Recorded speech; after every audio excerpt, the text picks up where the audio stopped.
Alright, g'day, hi and welcome. Holy crap, guys, hang on. The only thing worse about driving in Canada with snow on the road is when the snow melts and all you're left with is potholes. These potholes can knock out your dentures, unlock your doors, and change your radio station. Yeah. I'm getting there though. Yeah, this road is so bad. Like, bounce.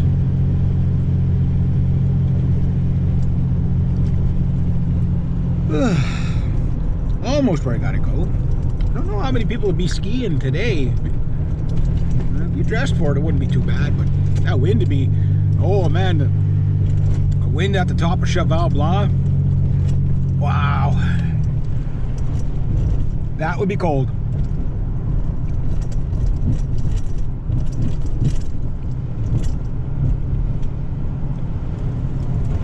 Sort of on my side of the road.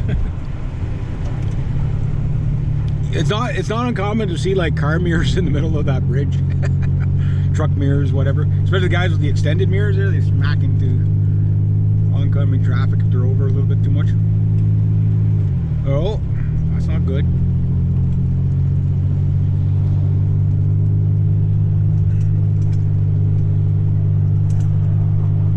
Definitely don't want to be meeting him on the bridge. Must be an accident somewhere. I saw the fire truck out and Kaz back there. They're just pulling out, so they're probably going to an accident. Wow, look at the drift. Don't know if my camera's picking it up there. That's the wind. So like the sun's nice and warm, but that wind. And what I hate is when I'm doing like roofs and stuff, the wind comes up your skirt. Back of your jacket's like a skirt, right? So I got wind up my skirt. Not so fun.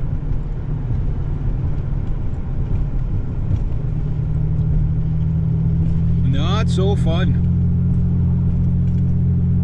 Like, I could take cold, I just don't like it, you know. Extreme cold versus extreme heat, I think I'm better in the cold.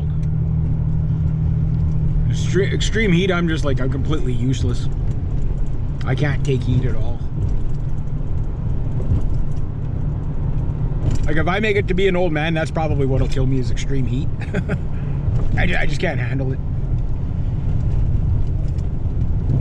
My blood's too thick, too Canadian. Not meant for all this balmy weather.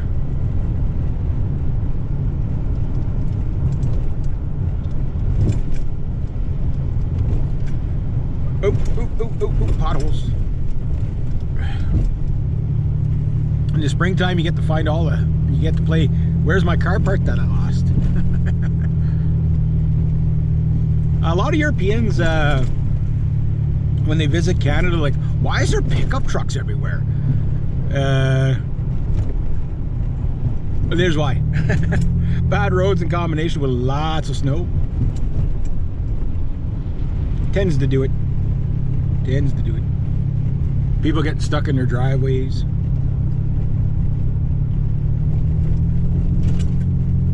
Like, there's a lot of people like that live here that drive far enough to work they could cross a European country in one day. You know what I mean? Yeah.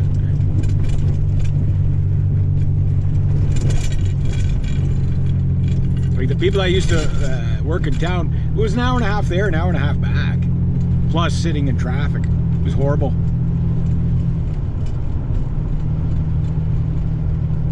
And if you worked overtime,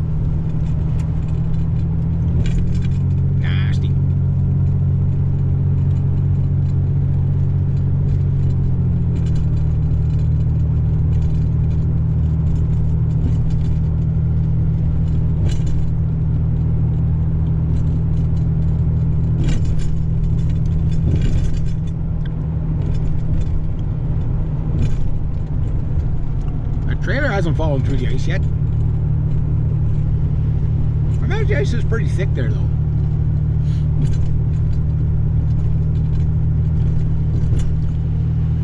I don't see any black spots out there, so if you see black spots out there, don't go out on the ice.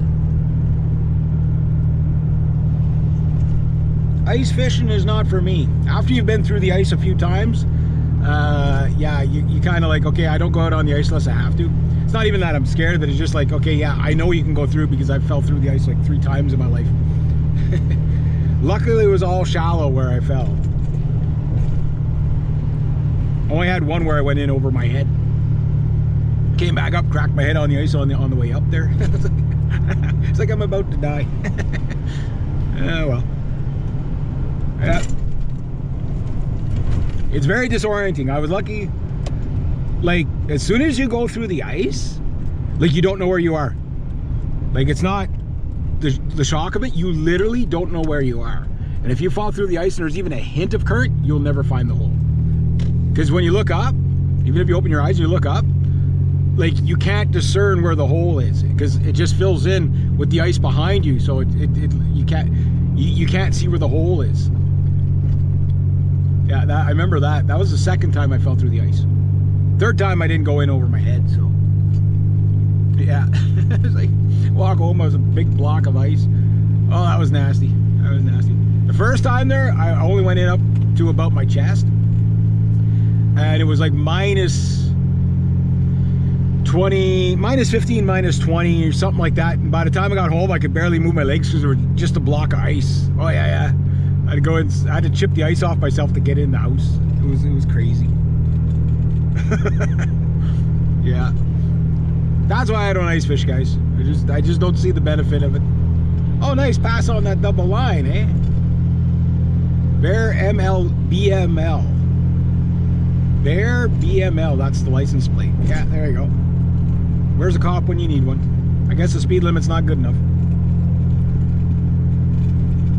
Now, if that lady would have pulled out a little bit earlier, he could have ran into her. Yeah.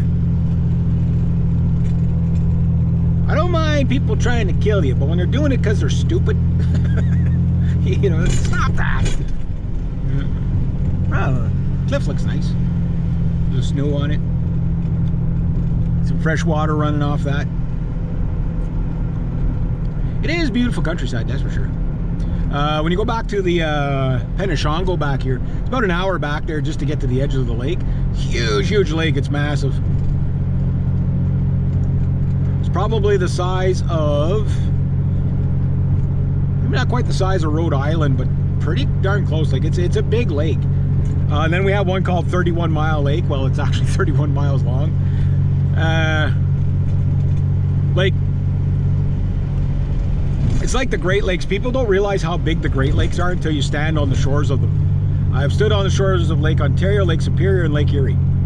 And I've flown over the edges of Lake Erie and Lake Ontario, and Superior as well. And I've never seen Lake Michigan. I'd love to go. I'd love to see it. Because the islands and bays are for sportsmen, don't you know?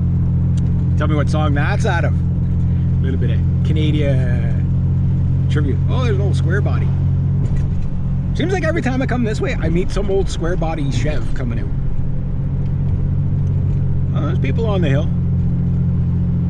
There's people skiing. Last night, though, I wonder what the conditions are like today, because that was pretty icy last night. It might not be too bad. Might be kind of crusty, though. Yeah, the islands and bays are for sportsmen.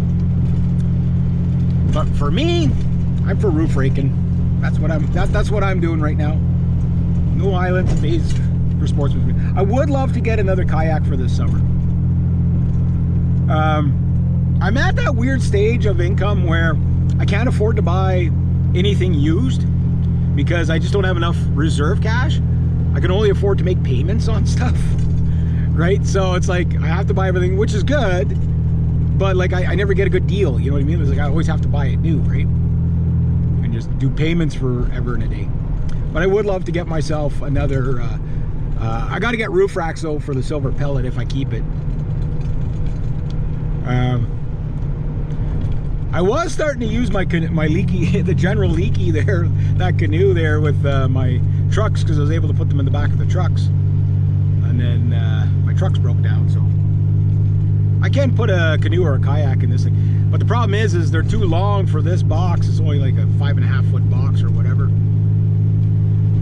So what ends up happening is you run into the problem of things hang out too far and you can't use it. You have to put them up over the top. But if you don't have racks, you'll get the crap out of the top of your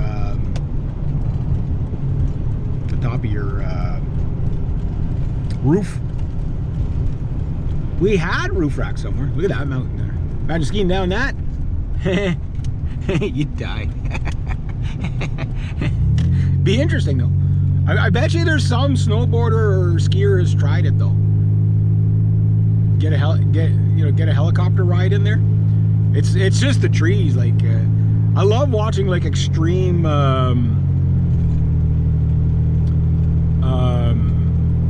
like skiing when they come down like the sides of mountains and stuff. Like it's so crazy. Oh, better watch out here. Pull about 2 G's on that little curve there. It's like you almost puke when you go around it too fast. More coming down than going up. Gotta climb, gotta climb, gotta climb. Gotta climb. And don't miss the... Ah, there we go. I don't know if my client will be here yet.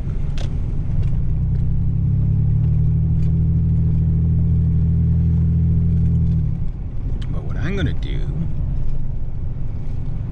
is before I get to my clients, you know he's just right there. Rather than have any problems with getting into that driveway, I will go 4x4.